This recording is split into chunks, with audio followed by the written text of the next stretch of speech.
ప్రభునందు ప్రియమైన వాళ్ళారా, ప్రభువైన యేసుక్రీస్తు నామమున కృపా సమాధానములు కలుగును గాక. ఆమేన్. దేవుని యొక్క కృపను బట్టి గత ఆదివారము పునరుద్ధాన పండుగను మనం జరిగించుకున్న వారమై ఉన్నాం. అలాగనే పునరుద్ధానము తర్వాత రెండవ ఆదివారములోనికి మనం ప్రవేశించిన వారమై ఉన్నాం. అందుకని దినము ఆరాధనకు తోమ ఆరాధన అని మరిచిపుటూ ఉంటారు. తోమ ఆరాధన అంటాం. ప్రభునందు ప్రియమైన వాళ్ళారా, ఈ రోజున మనం నేర్చుకునేటువంటి మాటలో కూడా చూస్తే పునరుత్థాన మలుపులు. పునరుద్ధాన మలుపులు. మలుపు అనగా టర్న్. కనుక తిరిగి వచ్చుట లేక తిరిగి కలుసుకొనుట లేక మరి ఏకము చేయబడుట. మలుపు అనగా తన తట్టు త్రిప్పుకొనుట, మలుపుకొనుట. యేసు ప్రభువారు పునరుద్ధానై ఎందుకు లేచారు అని చూసినట్లయితే చెదిరిపోయిన వారందరిని కూడా ఆయన మరలా తన తట్టు మళ్లించుకోవడానికని ఈ యొక్క పునరుద్ధాన చరిత్ర మనకు కనబడుతుంది. గడిచిన పునరుద్ధాన పండుగ రోజున మనం ఒక అంశమును ధ్యానం చేసుకున్నాం. అది ఏమిటంటే పునరుద్ధాన సామ్రాజ్యము. అనగా దేవుడి లోకానికి ఎందుకు వచ్చారు, ఆయన ఎందుకు మరణించారు, ఆయన ఎందుకు లేచారు అనంటే దేవుని యొక్క రాజ్యమును స్థాపించడానికి. కనుక భూలోక రాజ్యములన్నీ కూడా నశించిపోయాయి. దేవుని రాజ్యము శాశ్వతమైనది. అందుకని ప్రతి వారిని కూడా, నశించిన వారందరిని కూడా మరలా వారి తన తట్టు మళ్లించి తన సామ్రాజ్యములు వారసులుగా చేయటానికి ఆయన పునరుద్ధానై తిరిగి లేచేట్టుగా మనం చూస్తున్నాం. అందుకని ఈ పునరుద్ధాన మలుపులు అనే విషయాలు మనం చూసేట్లయితే దీనిని మరొక రకము కూడా ఈరోజు మనం ధ్యానం చేసుకుంటున్నాం. అదేమిటంటే తప్పిపోయిన వారి పునరుద్ధానములు. తప్పిపోయిన వారి పునరుద్ధానము. ఈ రోజున యేసు ప్రభువారు ఎందుకు తిరిగి లేచారు అనంటే ఎవరైతే తన వారు అనుకున్న వారు తన నుండి వేరైపోయారు, తొలగిపోయారు, తప్పిపోయారు, వారందరిని కూడా మరలా వారి యొక్క స్థితిగతుల్లో నుంచి లేవనెత్తడానికి ఈ పునరుద్ధానం. ఈ పునరుద్ధానానికి ప్రథమ ఫలము క్రీస్తు. ఈ తప్పిపోయిన వారికి ప్రథమ ఫలమే క్రీస్తు. అనగా ఇది తప్పిపోయారని కాదు. కనుక ఎవరైతే తప్పిపోయారో వారందరూ కూడా మరలా తన తట్టు మళ్లించడానికి వారికి కూడా పునరుద్ధానము కలుగు చేసి ఆయన తన రాజ్యములోనికి చేర్చుకొంటున్న వారైనారు. అందుకని ఈ దినమున ఎవరైతే తన పాపముల చేతను, అపరాధముల చేతను సచ్చిన వారై ఉన్నారు, వారిని క్రీస్తు లేపాడని ఎఫెసీ పత్రిక 2వ అధ్యాయం 1వ వచనంలో మనకు కనబడుతుంది. ఎఫెసీ పత్రిక 2వ అధ్యాయము 1వ వచనంలో ఆ మాట కనబడుతుంది. చూడండి ఒక్క మాట, అది మనకు తెలిసిన మాటే. మీ అపరాధముల చేతను పాపముల చేతను మీరు చచ్చిన వారు ఉండగా ఆయన మిమ్మల్ని క్రీస్తు కూడా బ్రతికించను. ఇదే ఈ నాడి యొక్క పునరుత్థానము. ఎవరైతే పాపముల చేత అపరాధముల చేత చచ్చిన వారై ఉన్నారో వారిని క్రీస్తు కూడా బ్రతికించుట. పునరుద్ధానం అనగా తిరిగి లేచుట, లేక బ్రతికించుట, జత చేయుట, కలుపుట, ఏకము చేయుట, ఎన్ని కూడా పునరుద్ధానం యొక్క మరి అర్థములైనవి. అందుకే ఈరోజు మనం నేర్చుకునేటువంటి మాటల్లో ఈ పునరుద్ధాన మలుపులలో మనం చూసినట్టే తప్పిపోయిన వారి యొక్క పునరుద్ధాన మలుపులు. మొదటిగా దేవుని యొక్క లేఖనాలను బట్టి మనం చూసినట్టే మొదటిగా మనం చూస్తే కుమారుని పునరుద్ధానము. అనగా తప్పిపోయిన కుమారుని యొక్క పునరుద్ధానము. భక్తులన్నారు ఈయన కూడా ఒక విధమైనటువంటి పునరుద్ధానం కలిగిన వారన్నారు. దైవజనుడు దేవదాసయ్య గారు చెబుతున్నారు, ఇస్సాకుది కూడా ఒక పునరుద్ధానం వంటిది అన్నారు.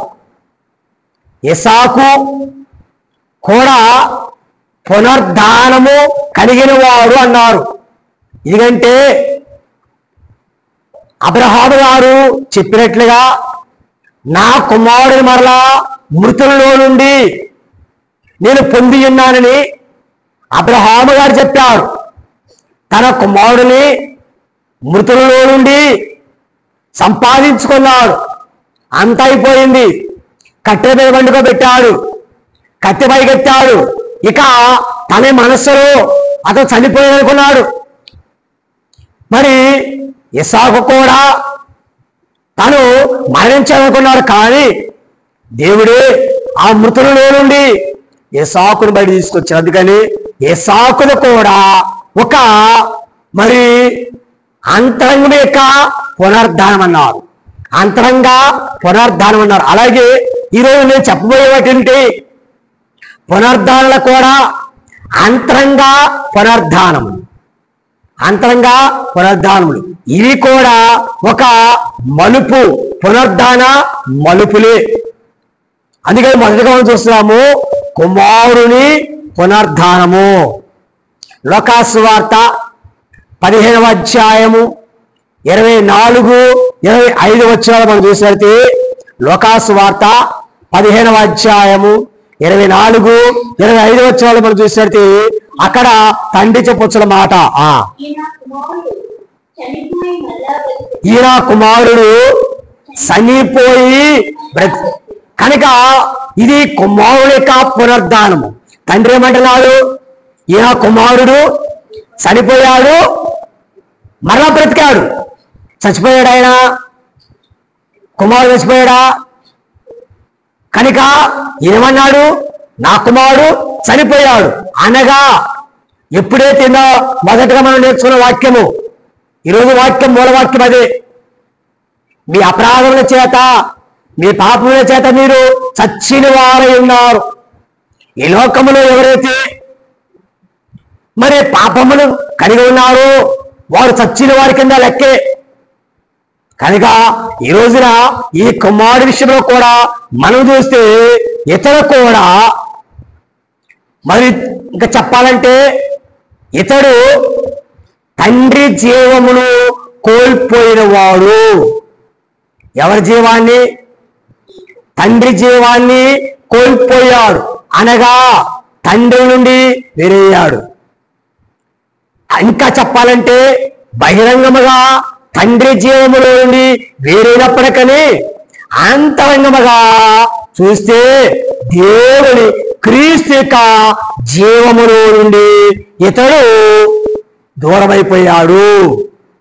ఎవరి జీవములో నుండి? క్రీస్తు యొక్క జీవములో నుండి వేరైపోయాడు. అందుకని మరలా తన యొక్క మారు మనస్సు అనేటువంటి ఆ రూపాన్ని బట్టి క్రీస్తు అతనిలోనంట దేవుని యొక్క జీవమును పోశాడంట. ఏం పోశాడండి? దేవుని యొక్క జీవాన్ని ఆయనలో పోశాడు.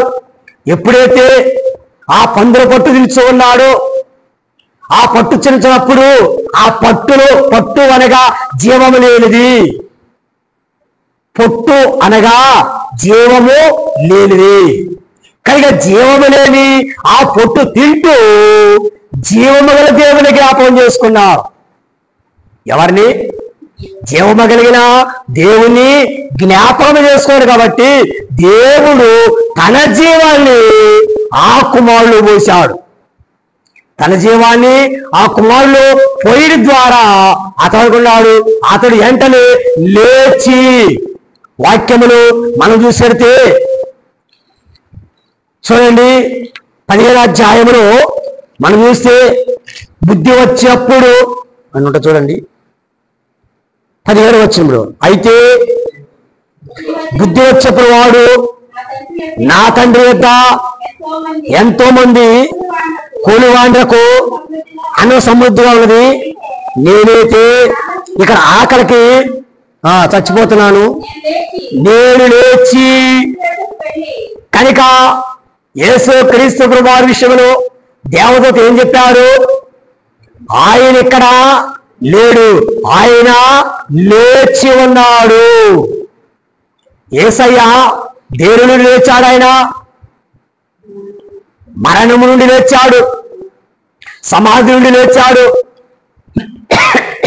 కావలిని ముద్రని జయించాయన లేచాడు. కానీ ఈరోజు కూడా ఈ కుమారుడు దేవుని నుండి లేచాడైనా నిర్జీవమైన ఆ క్రియల నుండి, నిర్జీవమైన ఆ క్రియల నుండి ఆ కుమారుడే లేచి,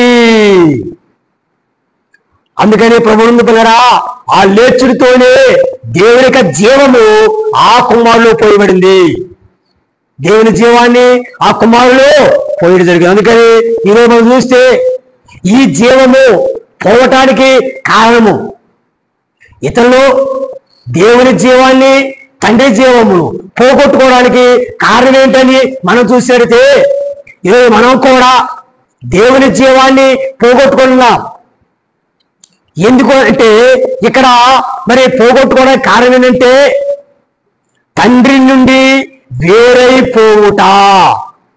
దేవుని జీవాన్ని, తండ్రి జీవాన్ని పోగొట్టుకోవడానికి కారణం ఏంటంటే వేరొకట. ఎవరి నుండి వేరొకట? తండ్రి నుండి వేరొకట. అందుకని యోహాను సువార్త 15వ అధ్యాయంలో మరి రాయబడిన మాటలు మనం చూస్తే, నేను ద్రాక్షావళి, నేను నిజమైన ద్రాక్షావళిని, నా తండ్రి వ్యవసాయకుడు,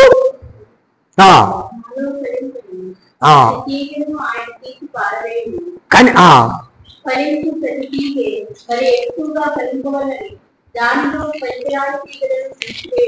కనుక ప్రభువుందో ప్రేమైన వారారా, మరి తీగలు ఆ చెట్టు నుండి ఏమవుతున్నాయి? వేరైపోతున్నాయి. వేరైన చెట్లలో ఏముండదు? జీవము ఉండదు. ఏముండదండి? వేరైనా మరి ఆ వేరులో జీవం అనేది ఉండదు. కానీ ఇప్పుడు ఈ కుమారుని జీవము మరి తండ్రి నుండి వేరొకరి ద్వారా ఇతరులోకి ఏం పోయింది? జీవము పోయింది. ఏం పోయిందండి? జీవము పోయింది. ఆ జీవం పోయినటువంటి ఆ చెట్టు ఏమైపోతుంది? ఎండిపోతుంది. ఏమండి? ఎప్పుడైతే ఆ ఒక చెట్లో కానీ, ఒక వేరులో కానీ, మరి ఒక కొమ్మలో కానీ ఒక జీవం లేకపోతే ఏమైపోతుంది? ఎండిపోతుంది. అందుకని పల్లింపని ప్రతి తీగను నరకబడి అగ్గిలో వేయబడును. కనుక ఇక్కడ ఎందుకు దేవుని జీవము, తండ్రి జీవము మరి పోయిందంటే వేరొకట ద్వారా ఏమవుతుందండి? వేరొకట. రెండవది మనం చూస్తే, రెండవది మనం చూస్తున్నాం ఇక్కడ కుమారుని యొక్క పునరుద్ధానంలోనే లోకముతో ఏకమైపోవుట. ఎప్పుడైతే వేరైపోయిన కుమారుడు ఇప్పుడు ఏమయ్యాడు? లోకముతో ఏకమైపోయాడు. అందుకే దైవజనులైన వారు కూడా మనకి నేర్పించిన పాఠంలో లోకముతో నీ సంగము కూడా ఏకమాయను ఏమి చేతులు. ఎప్పుడు తండ్రి జీవము నుండి ఎప్పుడైనా వేరైపోతామో అప్పుడు మరి లోక జీవము మనలోకి వస్తుంది. అనగా సాతానిక జీవమే ఇతరులోకి వచ్చేస్తుంది. అనగా సాతాను జీవమే ఇతరులకు రావడం కారణం ఏంటంటే అతడు లోకముతో ఏకమైపోయాడు. అనగా జీవం పోయిన తర్వాత ఎక్కడికి ఉపయోగం ఉంది? అందుకని వేరొకటి వల్ల లోకముతో ఏకమాయను. మూడో విషయం చూస్తే సాతాను వడులు ఒదిగిపోయెను. జీవం అనేది కాబట్టి ఇతడు సాతానిక వడిలో ఒదిగిపోయాడు. ఒకటి కారణమే వేరొకట, రెండవది ఏకమొకట, ఒదిగిపోవుట, ఒదుగుపోవుట, నాలుగవది దిగజారిపోవుట. అనగా తన యొక్క స్థితిలో నుండి అతడే పూర్తిగా దిగజారిపోయినట్లుగా మనం చూస్తున్నాం. ప్రభువునందు ప్రియులారా, అనగా తన జీవమంతా కూడా పోయింది. ఎక్కడ కూడా ఏమి లేదు, జీవము లేదు. ఏమి లేదండి, జీవం లేదు. అందుకని మీరు వాడుకుంటారు కదా పాట, ఎండిన ఎముకలన్నీయో తిరిగి జీవింప చేయమయా.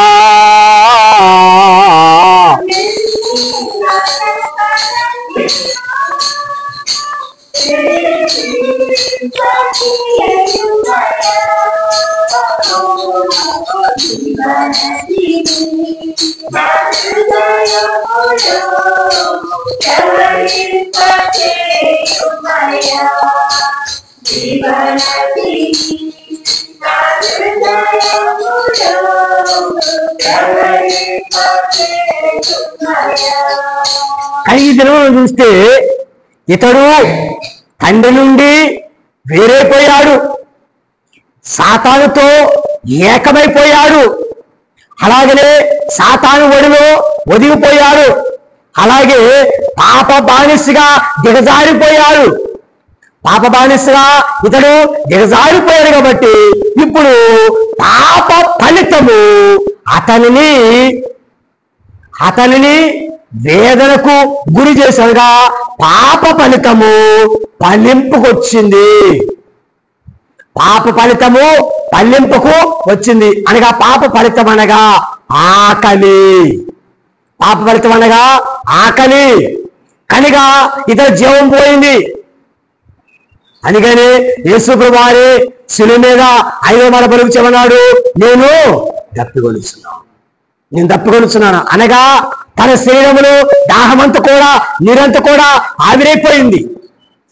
ఈరోజు మనలో కూడా మరి మన శరీరంలో నీరు లేకపోతే ఏమవుతుంది?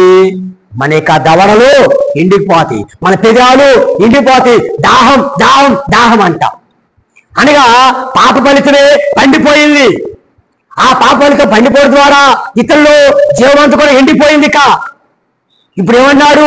ఆకలి ఆకలి ఆకలి ఎక్కడ కూడా దొరకట్లా. అందుచేత ఇటువంటి పరిస్థితులు మనం చూస్తే ఈ యొక్క పాప ఫలితము పండిన స్థితులు దేవుడు ఒక దిశను కనబరిచాడు. జీవము లేని ఈయనకు ఒక ఆఖరికి ఒక నీటి బుగ్గను చూపించట్లుగా ఇతను జీవము లేని ఇతరులకు ఒక దిశను చూపించాడు. దిశ అనగా ఒక మార్గము. దిశ అనగా ఒక మార్గము చూపించాడు. ఏంటి ఆ మార్గం అంటే? మారు మనస్సు. ఈయన దిశ మారు మనస్సు అనే ఒక దిశను చూపించాడు. ఆ దిశ ద్వారా అతని దశ మారింది. దిశ ద్వారా, మార్గము ద్వారా అతని దశ మారింది. అతని దశ మారింది. ప్రభువునందు ప్రియులారా, కనికి రోజున ఇక మనస్సు తిరిగింది కాబట్టి, అందుకని మనం చదువుకున్న వాక్యములు ఆయన ఏమనుకున్నంట, లేచి నా తండ్రి వద్దకు వెళ్ళి, తండ్రి నేను పరలోకమునకు విరోధముగాను నీ ఎదుట పాపము చేసి తిని నేను చచ్చిపోయాను, నాలో జీవము లేదు. కానీ ఈ రోజున ఇదిగో తండ్రి నీ జీవము నాలో దారబోయి, నీ జీవమంతా నాలో దారబోయినైనా నీ పాపములో చచ్చిపోయాను, ఇక అపరాధముల చేత చచ్చిపోయాను. కానీ ఇప్పుడు నీ జీవము నా దారబోయి ఈ రోజున అతని వేడుకొని ద్వారా దేవుడే ఏం చేశాడు? అతను తిరిగి వచ్చిన ద్వారా, అతను లేచిన ద్వారా దేవుడు తన జీవితంలో మరి ఈ పునరుద్ధాన జీవమును ఆయనలో నింపాడు. ఆమేన్. ఏం నింపాడండి? ఈ పునరుద్ధాన జీవం. కారణం ఏంటి? అతడు తండ్రి తట్టు మరణతో ద్వారా, మల్లుడి ద్వారా, కనుక తండ్రి తట్టు మల్లుడి ద్వారా తన జీవితంలో ఏమొచ్చింది? పునరుద్ధానం వచ్చింది. ఏమొచ్చిందండి? పునరుద్ధానము తన జీవితాన్ని కలిగింది. ఈ రోజున ప్రభువునందు ప్రియమైన వారారా, మనము కూడా మరి తండ్రికి తల్లిదండ్రులకు మరి కలిసి ఉంటున్నామా, తల్లిదండ్రులకు వేరై ఉంటున్నామా? ఈ భూలోక సంబంధమైన నీవు దీర్ఘాయుష్మంతుడైనట్లు తల్లిని తండ్రిని సన్మానించు. కనుక ఒకవేళ తల్లిదండ్రులను సన్మానించలేదనుకండి, ఈ తండ్రి యొక్క జీవమే నీలో నుంచి పోతుంది. తల్లిదండ్రుల యొక్క జీవమే నీలో నుంచి పోయినప్పుడు నీవు ఏమైపోతున్నావు? ఎండిపోయిన స్థితి. నీ బ్రతుకు అంతటితో అప్పుడే ఆరంభమైంది. ఒక మొక్కను పచ్చగా ఉంది, ఒక మొక్క. ఆ మొక్కను మనము మరి ఒక్కసారి తుంచేసాం. పచ్చగా ఉన్న మొక్క తుంచే తర్వాత కొద్ది నిమిషాలకి ఆ మొక్క ఎలా కనబడుతుంది? మనకి పచ్చగా కనబడుతుందా? కనబడదు, వడిలిపోతుంది. ఎందుకంటే ఆ చెట్టు నుంచి తుంచాం కాబట్టి ఆ చెట్లు లేక ఆకులు కానీ ఆ కొమ్మలు కానీ జీవం లేదు కాబట్టి కొద్ది సమయానికి ఆ యొక్క కొమ్మైన ఆకైనా వడిలిపోతుంది, తన కలరు మారిపోతుంది, తన రూపం అనేది మారిపోతుంది. అలాగే ఈ రోజున మరి భూలోకమేక తల్లిదండ్రులు మనం ఎప్పుడైతే విడిచిపెడతామో అప్పుడే మరి మనలో ఉన్న జీవము పోతుంది. అలాగే ఈ లోకమేక తల్లిదండ్రులు కాదు, పరలోకమేక దేవుణ్ణి మనం విడుస్తాము. ఏమండి, పరలోకము దేవుణ్ణి మనం ఎప్పుడైతే విడిచిపెడతామో ఆరాధనలోకి రాకుండా దేవుణ్ణి విడిచిపెట్టడం, దేవునికి వ్యతిరేకంగా జీవించడము, కానీ ఇవన్నీ కూడా దేవుని నుండి వేరైపోట. ఇవన్నీ ఎప్పుడు జరుగుతున్నాయో వారిలో ఏమి లేదంటే జీవము లేదు. అందుకని ప్రభు అంటున్నారు తిరిగి. అందుకే ఈ రోజున ప్రభువారు పునరుద్ధానం తిరిగి లేచాడు. ఎవరైతే ఇలాగున పడిపోయినారో, దేవుని జీవాన్ని కోల్పోయారు, వారందరికీ మరలా ఆ పునరుద్ధాన జీవాన్ని ఇవ్వటానికే దేవుడు తిరిగి లేచాడు. ఆ జీవం దాగబోసి మరలా తన తట్టు మళ్లించుకున్నాడు. ఇది మొదటి మరి పునరుద్ధానము అనగా కుమారుని పునరుద్ధానము. రెండవ పునరుద్ధానమును చూస్తే గొర్రె పునరుద్ధానము. గొర్రె పునరుద్ధానం ఈ యొక్క అధ్యాయంలో మనకు కనబడుతుంది. లోకాసువార్త 15 అధ్యాయంలో 6-7 వచనాలు మనం చూసినట్టు గొర్రె పిల్ల పునరుద్ధానము.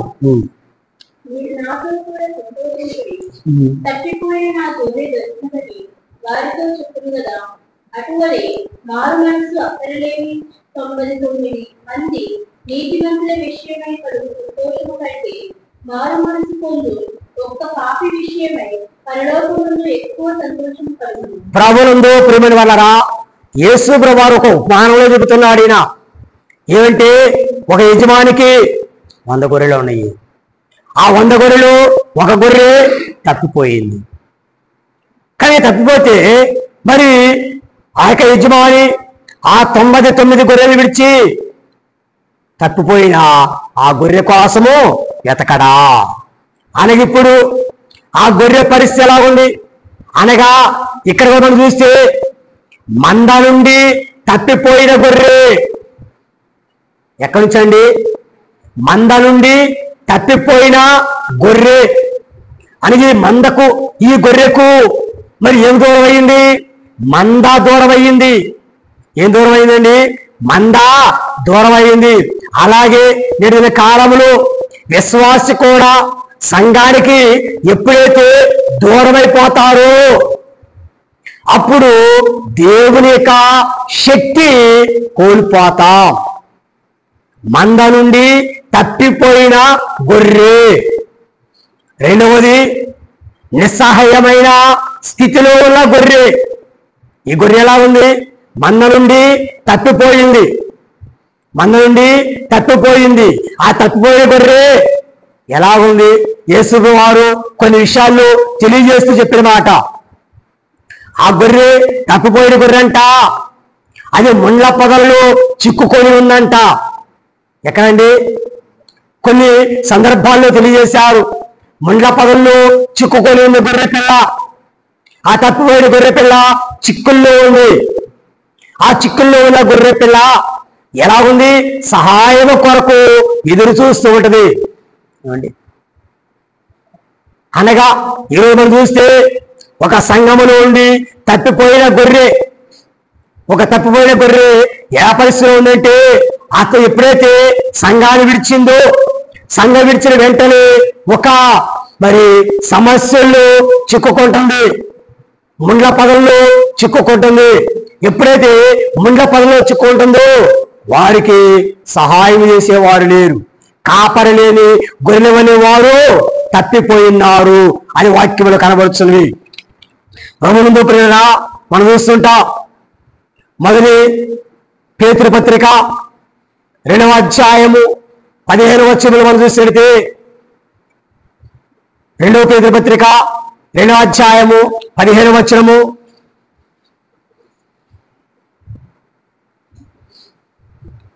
కనబడిందా?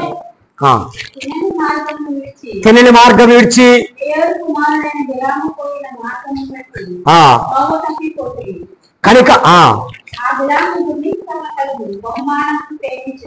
కనుక ప్రభువుల సంఘము బయటికి ఎందుకు వెళ్తుంది? ఆశించి దుర్నీతిని ఆశించి సంఘం వెళ్తుంది. అలాగే మొదటి పేతురు పత్రిక 2వ అధ్యాయము 25వ వచనంలో కూడా మనం చూసేస్తే మొదటి పేతురు పత్రిక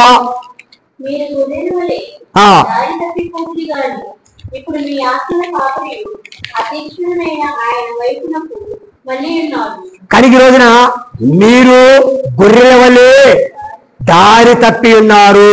అందుకని మరి యోగా పత్రికలు కూడా 13వ వచనంలో మరి తెలియజేస్తారు. యోగా పత్రిక 13వ వచనంలో మనం చూసినట్టే యోగా పత్రిక 13వ వచనము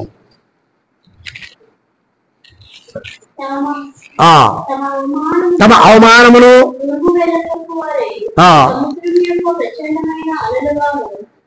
మార్గము తప్పి తిరుగు చుక్కలుగాను ఉన్నారు.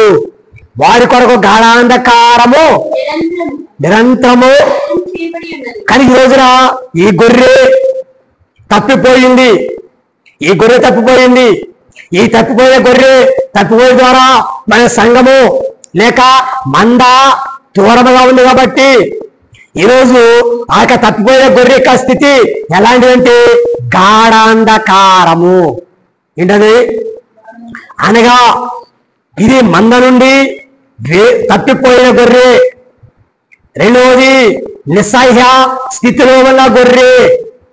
నిస్సహాయ అనగా సహాయము కొరకు ఎదురు చూచున్న గొర్రె. 3 గాఢాంధకారములో ప్రవేశించిన గొర్రె. ఎక్కడ వెళ్ళిపోయిందండి గొర్రె? తనకు ఒంటరితనము, గాఢాంధకారములో ఉన్నది. అలాగే ఇప్పుడు ఆ గొర్రె ఏ పరిస్థితి ఉందండి? కొర ప్రాణముతో ఉంది. ఏ స్థితిలో ఉందండి? కొర ప్రాణముతో ఉంది ఆ గొర్రె. అందుకనే ప్రభువుందో ప్రేమిన వాళ్ళరా, ఇక గొర్రె అందుకని ఆ గొర్రెని మరలా మందలోనికి చేర్చడానికి ఆ కాపరి, ఆ యజమాని ఏం చేస్తున్నాడు? వెళ్ళిపోయి చిక్కకుండా ఆ గొర్రెను విడిపించాడు. ఆ గొర్రెకి తన శక్తినిచ్చి సహాయం చేశాడు.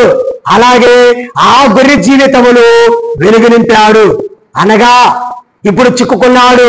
గాఢాంధకారమే ఆ గొర్రెకి సంభవించింది. ఇప్పుడు మనం చూస్తే ఎప్పుడైతే విడిపించబడిన గొర్రెలకి ఇప్పుడు మరి చీకటి పోయి తన జీవితంకి ఏమొచ్చింది? వెలుగు వచ్చింది. ఇప్పుడు కొర ప్రాణముతో ఉన్న ఆ గొర్రె పిల్లకు ఇప్పుడు ఏమొచ్చింది? ప్రాణం వచ్చింది. ఏమొచ్చిందండి? ప్రాణం వచ్చింది. అనగా పునరుద్ధానము కలిగింది. ప్రభువునందు ప్రేమను వారారా, ఆ పునరుద్ధానము కలిగిన ఆ గొర్రె పిల్లను మరలా తిరిగి మందలోనికి మళ్లించాడు. ఎక్కడ మళ్లించాడండి? మంద యొద్దకు మళ్లించబడింది ఆ గొర్రె పిల్ల. మొదటిగా మనం చూస్తే దారి తప్పిపోయిన ఆ కుమారుడిని దేవుడు ఏం చేశాడు? తండ్రి దగ్గరికి మళ్లించాడు. ఇది పునరుద్ధాన ఒక మలుపు. రెండవది, దారి తప్పిపోయిన మరి గొర్రె పిల్ల కూడా చిక్కుల్లో ఉన్నప్పటికని, గాఢాంధకారంలో ఉన్నప్పటికని మరలా మరి రక్షించి మరలా మందలోనికి మళ్లింపజేసేట్టుగా మనం చూస్తున్నాం. ఇది రెండవ మలుపు. మూడవది మనం చూస్తే ఇంకా కొన్ని విషయాలని త్వరగా ముగించుకుందాం. తర్వాత మనం చూస్తే ఒకటి కుమారుని పునరుద్ధాన మలుపు. రెండవది గొర్రె పునరుద్ధానము, గొర్రె మలుపు పునరుద్ధానం. మూడవది జక్కయ్య పునరుద్ధానము. లూకాసు సువార్త 9వ అధ్యాయము 7వ వచనం నుండి మనం చూద్దాం. లూకాసు సువార్త 9వ అధ్యాయము 7వ వచనం నుండి మనం చూద్దాము. అందరూ అది చూచి ఈయన పాపి అయినా మనిషి యొద్ద బస చేయవలెనని నిలబడి, ఇదిగో ప్రభా, నా ఆస్తిలో సగము బెదరికిచ్చున్నాను.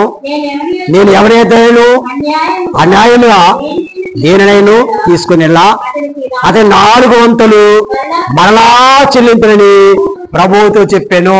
ప్రభువునందు ప్రేమని వాళ్ళరా, ఈ రోజున ఇక్కడ మరొక పునరుద్ధాన మలుపు. ఇతను కూడా మనం చూసినట్టే ఇతను కూడా పాపి స్థితిలో మరణించాడు. అందుకని ఇతని విషయంలో చూస్తే లోకమంతా కూడా పాపి అని ముద్ర వేయబడిన వాడు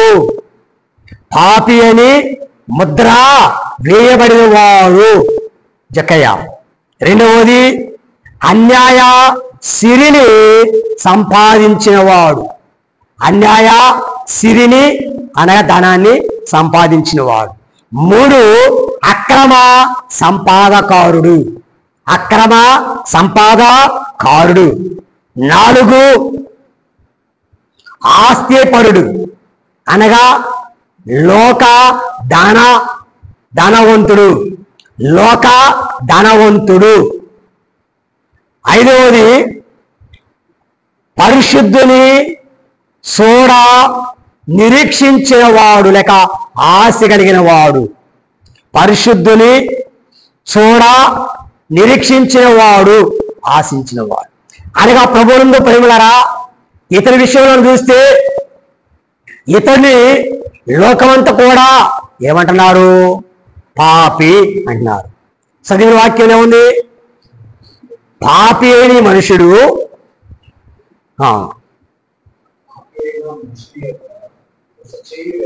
పాపి అయిన మనిషి యొద్ద ఈయన బస్సు ఎక్కడికి వెళ్తున్నాడు ఏంటి?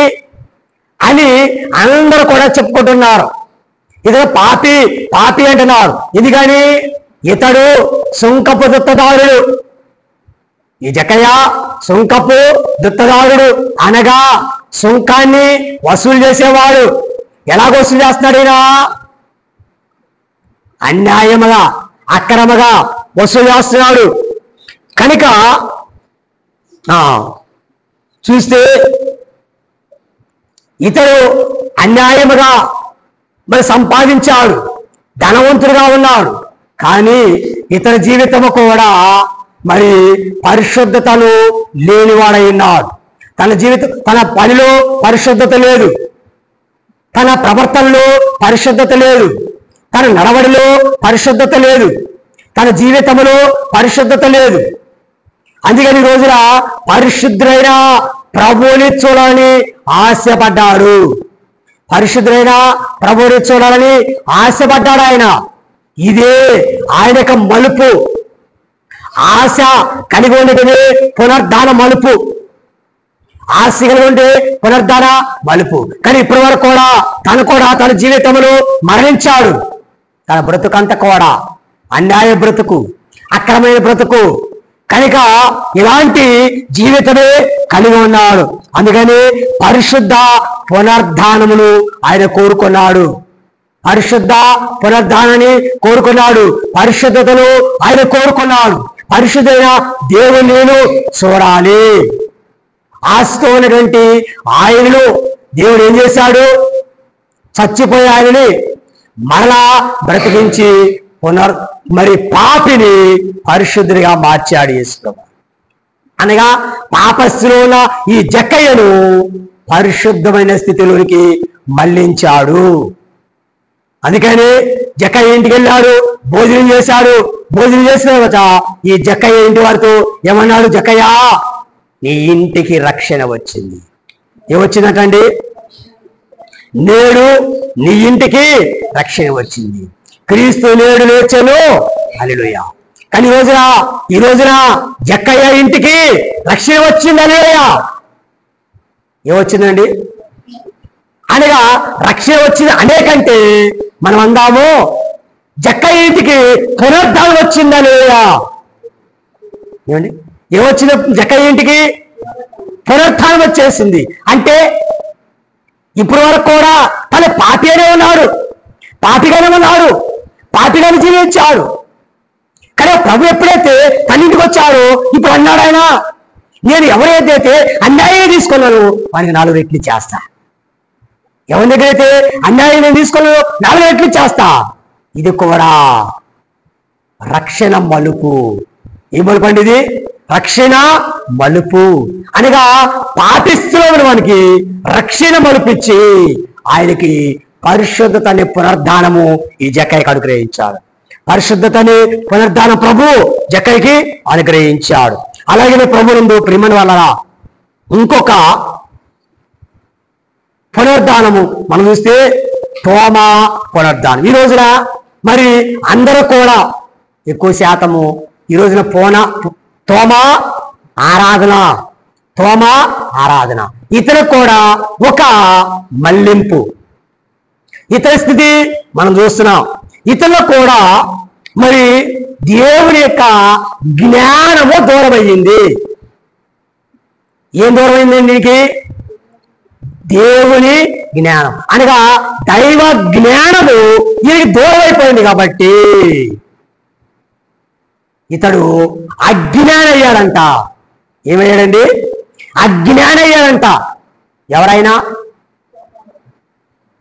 తోమా. అందుకని మరి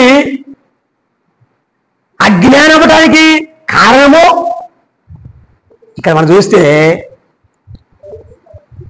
క్రీస్తుని విడుచుట, క్రీస్తుని విడిచిపెట్టుట, ఆయన వదిలిపెట్టి వెళ్ళిపోవడం. యేసుప్రభు వారికి గెత్సేమనే తోటలో పట్టుకున్నారు సైనికులు. ఎప్పుడైతే సైనికులు ఆయన పట్టుకున్నారు అప్పుడు శిష్యులందరూ కూడా చెదిరిపోయారు. వారిలో ఒకడు ఈ తోమా కూడా ఉన్నారు. ఈ తోమా కూడా చెదిరిపోయే వారిలో ఒకడు, అనగా క్రీస్తుని విడిచాడు. ఈ క్రీస్తుని విడిచిన ద్వారా అప్పుడే తన యొక్క దేవుని యొక్క జ్ఞానము ఆయన దూరం అయిపోయిందంట. క్రీస్తుని విడిచడం ద్వారా దేవుని జ్ఞానము ఆయనకి దూరం అయిపోయింది. ఎప్పుడైతే దేవుని జ్ఞానము దూరం అయిపోయిందో, అందుకని మరి పెద్దలు చెప్పే మాట ఏమన్నారంటే, అతడంట పిచ్చివాడి రోడ్ల మీద తిరుగుతున్నాడు అన్నాడు. పిచ్చితనం ఎప్పుడు వచ్చింది? జ్ఞానం ఉంది, కానీ ఈ జ్ఞానం అజ్ఞానమైనప్పుడు, ఈ జ్ఞానము మందస్థులు వచ్చేప్పుడు ఏమైతా మనకి ఏమి కూడా గుర్తుండవు, పిచ్చి పిచ్చి మాట్లాడుతూ ఉంటాం. అందుకని పిచ్చివాడు అన్నారు. ఇతనేమన్నారండి? పిచ్చివాడు. పిచ్చివాడు అనగా అజ్ఞానిగా మారుట. ఒకటి, క్రీస్తుని విడుచుట ద్వారా. రెండు, జ్ఞానాన్ని కోల్పోవడం ద్వారా. జ్ఞానాన్ని కోల్పోవడం ద్వారా. మూడు, అజ్ఞాని అవుడు ద్వారా. అజ్ఞాని అగుడు ద్వారా. నాలుగవది,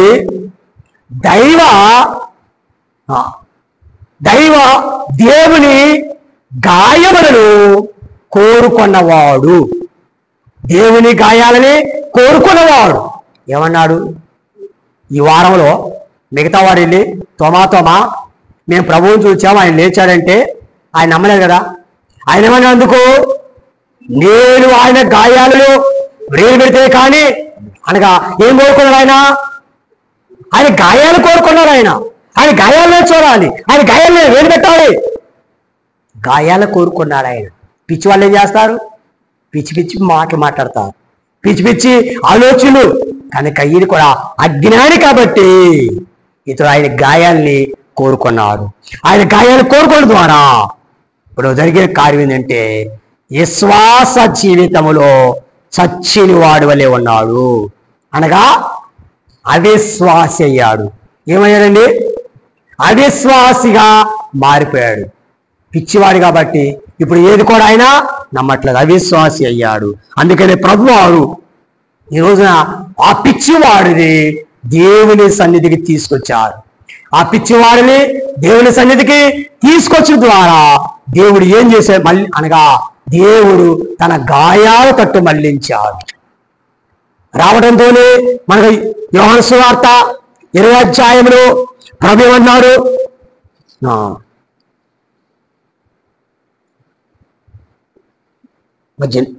మీకు సమాధానం కలుగునుగా. కానీ తరువాత తోమాను చూచి, నీ వ్రేలిని చాచి నా చేతులు చూడుము, నీ చెయ్యి చాచి నా ప్రక్కలో ఉంచి అవిశ్వాసి కాక విశ్వాసి ఉండుమనెను. ప్రభు అతన్ని పలకరించాడు. ఆ పలకరించిన ద్వారా ఇప్పుడు దానికి ఏమొచ్చింది అనగా, పలకరించడం అనగా ఇటు చూడు. ఏమన్నారండి? నీవేరు ఇది చాచి నా చేతులు చూడు. ఏమన్నారండి? చూడు అనగా మళ్లించుట. నా తట్టు తిరుగు, నా వైపు చూడు, మళ్లింపు. కానీ రోజున ప్రభువునుకున్నారా ఆ తోమాను మరి తన సంగములు మళ్లించాడు. మళ్ళీ ఒక్కోసారి జీవితం ఇక మరి 5 అంశాల్లో ఉన్న మరి మళ్లింపులు, పునరుద్ధాన మళ్లింపుల గురించి మరొకసారి క్లుప్తంగా మరి 5 మళ్లింపుల గురించి చెప్తా. కానీ రోజు అందుకని ఇతడు మరి మృతుల్లో నుండి యేసు వారు అతన్ని లేపినట్లుగా మనం చూస్తున్నాం. కనుక ఈ రోజున సంఘమని ఇంటిలోకి మళ్లించాడు ఈ పునరుద్ధానం ద్వారా. దేని ద్వారా అండి? పునరుద్ధానం ద్వారా. మరి ఆయన సంఘమని ఇంటిలోకి మళ్ళించాడు. చివరిగా ఒక్క మాట నేర్చుకొని ముగించేసుకుందాం. చివరిగా పౌలు గారి యొక్క పునరుద్ధానము. మొదటిగా ఏం చెప్పాను? కుమారుని పునరుద్ధానం. రెండవది గొర్రె పునరుద్ధానము. మూడవది జక్కయ్య పునరుద్ధానము. నాలుగవది తోమా పునరుద్ధానము. ఐదవది పౌలు పునరుద్ధానము. అపోస్తల కార్యములు 9వ అధ్యాయము 8-9 వచనాలు. అపోస్తల కార్యములు 9వ అధ్యాయము 8-9 వచనాలు మనం చూసినట్టే, సౌలు నేల నుండి లేచి కన్నులు తెరిచినను. ఇక్కడ మనం చూస్తే నేల నుండి లేచి, ఎక్కడ నుండి? నేల నుండి లేచి. అలాగే ఇప్పుడు ఇక్కడ మనం చూస్తే ఇది పౌలు గారి యొక్క పునరుద్ధానం. ఇతడు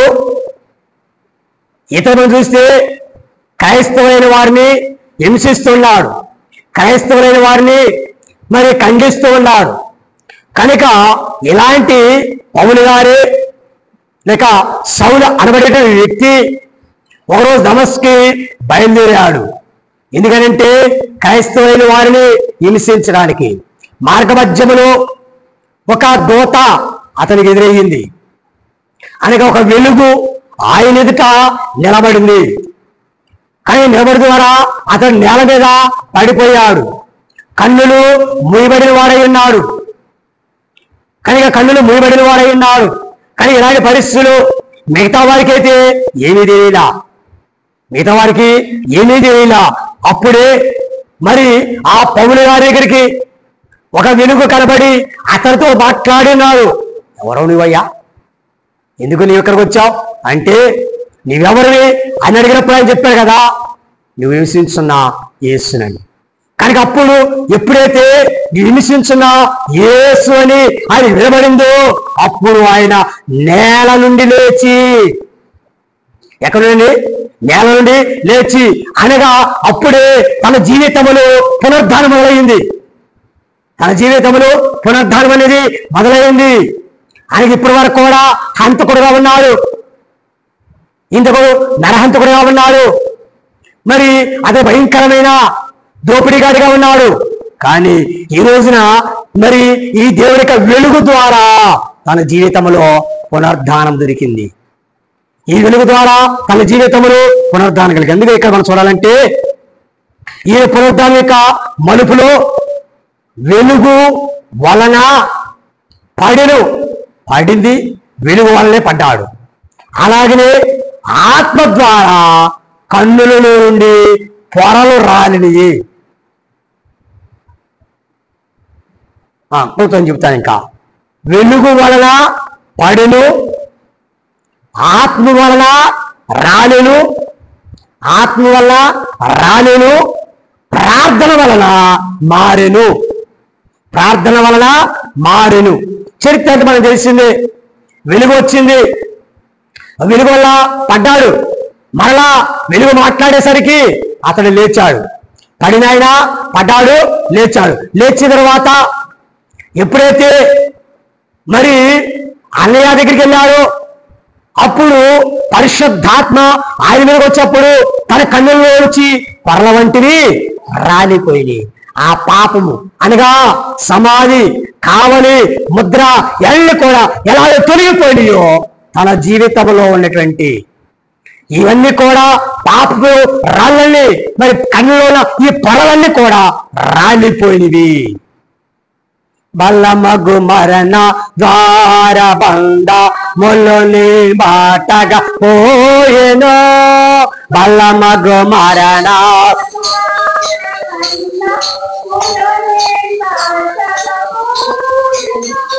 వెలుతురులే నిసమాధి బొమ్మ, వెలుతురులే నిసమాధి బొమ్మ మొల్లుని నాపగ పోయేనో, గెలువ వాయేనో కావలియు ముద్రయ విజయ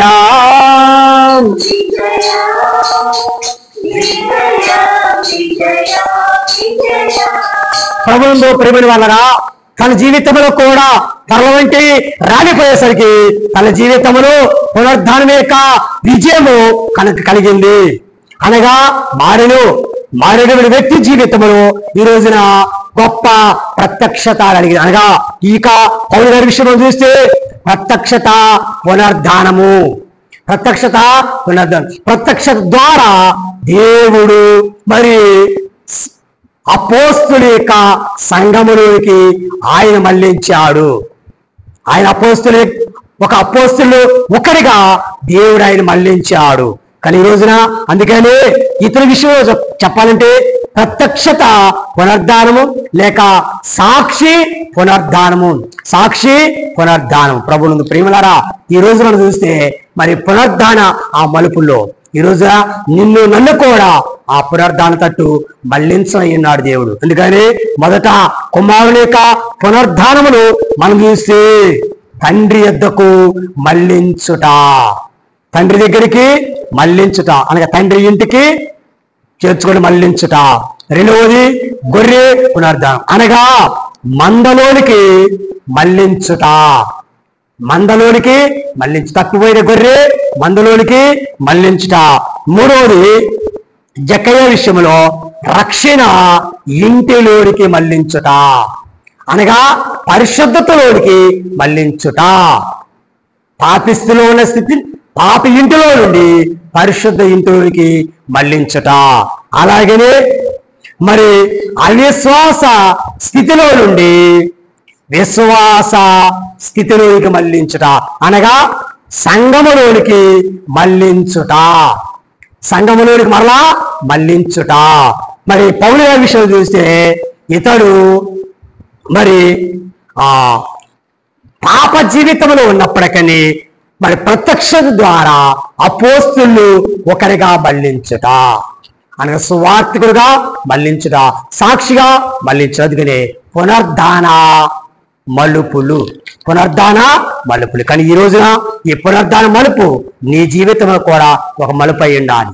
నీవు కూడా ఎక్కడా మరి తప్పిపోయావో, ఏ స్థితిలో నీవు చచ్చిన వాడి వల్ల ఉన్నావో, కానీ దేవుడు మనల్ని కూడా బ్రతికించి పునరుద్ధానం కలిగించేవాడైనాడు. మరలా మనల్ని కూడా ఆయన తట్టు మళ్లించేవాడైనాడు, ఆయన రాజ్యము తట్టు మళ్లించేవాడైనాడు. కనుక ఈ రోజున అందరూ కూడా చెదిరిపోయిన వారందరూ కూడా ఒక్కొక్కరిని తన తట్టు మళ్లించుకున్నాడు. అందరూ కూడా మళ్లించుకుని మరి అందరూ కూడా స్థిరపరిచి ఆయన రాజ్య వారసులుగా మార్చాడు. ఈరోజు మనం కూడా మరి దేవుని యొక్క దృష్టిలో మనం కూడా తప్పిపోయి ఉంటే దేవుడు మనల్ని కూడా మరి తన తట్టు మళ్లించుకొని మన జీవితంలో కూడా పునరుద్ధానం కలుగు చేసి మనం కూడా తప్పిపోయిన మరి మనలను మనకు పునరుద్ధానం ఇచ్చి ఆయన రాజ్యము కొరకు సిద్ధపరిచి నడిపించుగాక. ఆమేన్. పరిశుద్ధమైన దేవానికి స్తోత్రం. ఆయన ఇచ్చిన కొద్ది మాటలు దీవించండి, ఆస్వాదించండి.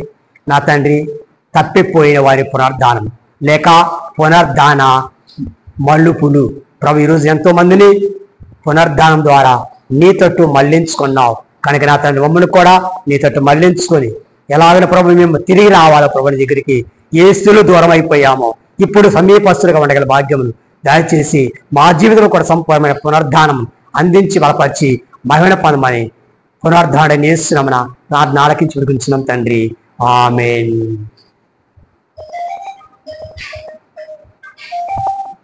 అందరికీ మరణాత.